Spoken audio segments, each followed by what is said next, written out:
All right, today we're gonna bring a giant beanbag. Everything's included. It's really heavy out of the box. All the foam and everything's well shrink wrapped.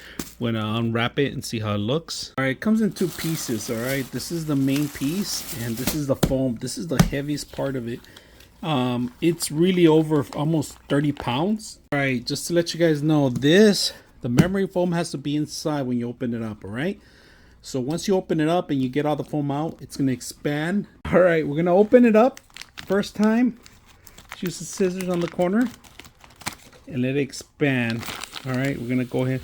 There it goes. I hear it. It's expanding. Put the zipper up a little bit more.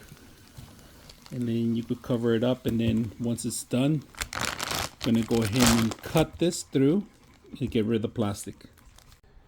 All right, here's the giant beanbag. Here's my daughter on it.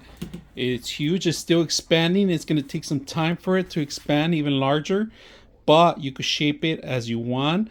The foam is within another cover, but you can always release it. Looks very good. We're going to set it up as a chair. All right, so the giant beanbag it took a lot more space than I wanted.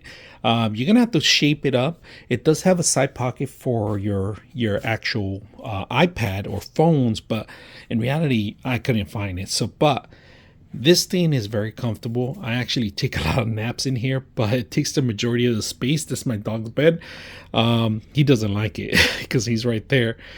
So this thing, you're gonna have to have a lot of space for it, but it's one of the most comfortable ways to take naps in. So one of the things I like about it is that you could just let yourself go and take a nap. So I hope you guys enjoy the video.